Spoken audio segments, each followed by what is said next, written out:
다들 이제 땅 받는데 내 거는 근데 나는 못 받아.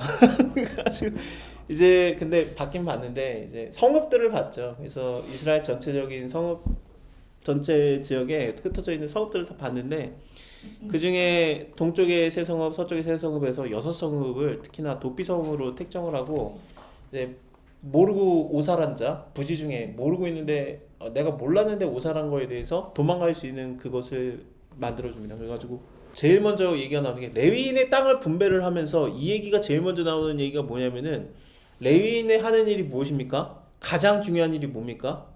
살인자를 보호하는 거예요. 와, 그냥 성경적 시각이에요. 레위인의 가장 중요한 일이 뭐냐? 살인자를 보호하라예요.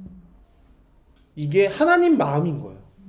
하나님 마음이 가인이 살인자지만 가인을 보호하셨던 거. 내가 너를 죽이려고 하는 자에게 죽임 당하지 않게 너에게 표를 줬다. 너를 죽이는 자는 내가 벌을 7배나 더하게 할 것이다. 그래서 하나님이 가인을 보호하거든요.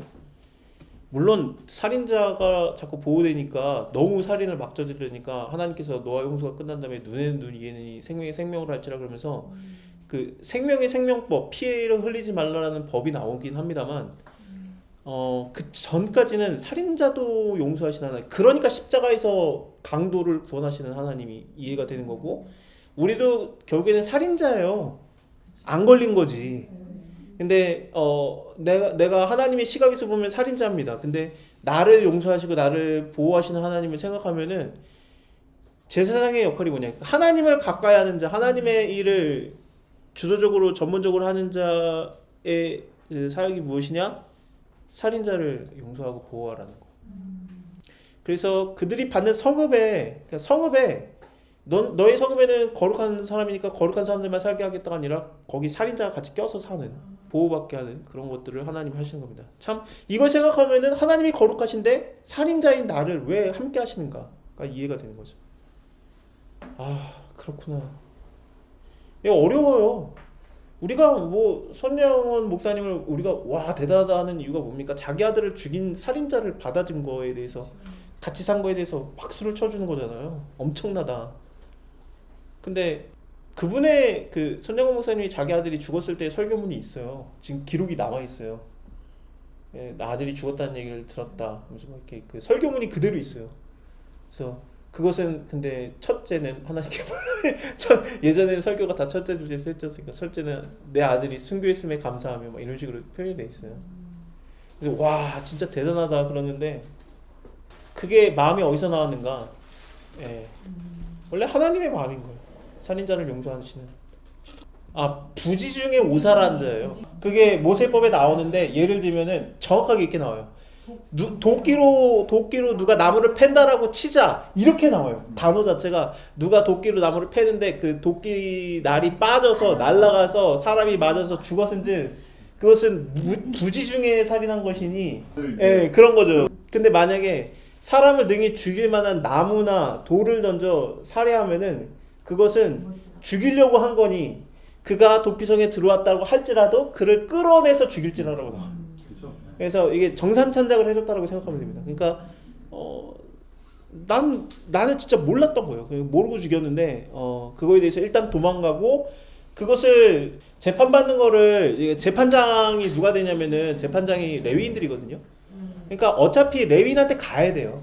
그러니까 여기 레위인들이 있는 그 성읍에 가서 레위인들에게 정확하게 자기 얘기를 하고 그리고 그 얘기로 끝나는 게 아니라 두세 사람의 증인이 가서 그거에 대해서 증언을 첨부해야 되고 이걸로 인해서 서로가 얘기를 맞춰보고 그 다음에 하나님께 물어서 발견이 되는 거기 때문에 모르면 하나님께도 물어봐야 돼요. 그러니까 그래서 이제 발견이 되는 거기 때문에 그 사람을 무조건 보호하는 게 아니라 재판받는 동안에 보호하는 겁니다. 근데 이 사람이 만약에 미워하는 것 때문에 미워함이 없이 이웃을 죽였으면은 보호를 받지만 하지만 눈에는 눈, 이에는 이 생명의 생명이기 때문에 피해 보수자가 뒤따라올 수 있어요. 그러니까 이게 피해 보수자라는 게 복수자인데 내 자식이 죽었다 저놈 때문에 부지 중에 죽였어도 내가 느끼기에는 아닌 거예요. 그러면은 눈에는 눈이 이에는 이 생명이 생명이니까 따라가서 죽이면은 괜찮아요. 그러니까 뛰는 거예요. 얘는 도망가야 돼요. 근데 도피성에 들어가야 돼요. 도피성에 들어가면은 안 죽는데, 근데 도피성에 들어가 있어야 되는데 제사장이 죽기까지 그 성에 거하면은 되거든요. 근데 나와가지고 껄쩍껄쩍거린다. 그러면은 부모 입장에서 저놈이 아무리 무죄여도 내가 못 받아들여요. 그리고 활개치는 거 못 받아들이면 그러면 죽이는 거예요. 이게 우리나라 지금 현재로 따지면 어떻게 되느냐? 살인자가 석방된 다음에 다시 그 집에 오면 안 돼요. 하나님의 법에서는. 왜냐하면은 그 부모 입장에서는 저 사람이 아무리 본격을 살고 나왔어도, 아니 내 가족이 왜 당했겠습니까? 근처에 사니까. 근데 걔가 마트에서 만나봐. 그럼 죽이고 싶지. 그래서 이제 하나님께서는 죽여도 된다요. 그러니까 네가 피해 살아야지. 예요. 그럼 난 어디에서 살아야 되나요? 그러면 제사장에 거기에서 들어가서 살아. 그러면은 거기서 평생 살면은 그거 어떻게 하냐?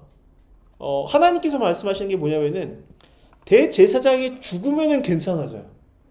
그러니까 그 당대의 대제사장이 그거를 재판했으니까, 그쵸? 근데 그 대제사장이 죽으면 재판한 그 사례가 끝나는 거예요, 사실은.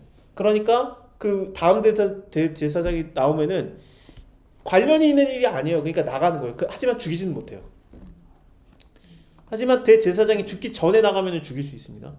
어쨌든 그런 것을 좀 보시면 되고, 이것이 뭐가 되냐면은 대제사장이 죽기까지 보호받다가 대제사장이 죽으면은 나가서 지낼 수 있다라는 게 뭐가 되냐면은 대제사장인 예수님께서 살인자인 우리를 보호하고 있다가 대제사장인 예수님이 죽으면서 우리가 뭐가 되는 겁니까? 도피성에서 나가도 자유함을 얻는, 죄에서 자유함을 얻게 되는 그것을 표현하는 겁니다. 그래서 구약을 알아야 예수님의 죽음이 내 죄가 왜 해방됐는지를 좀 이해할 수 있습니다.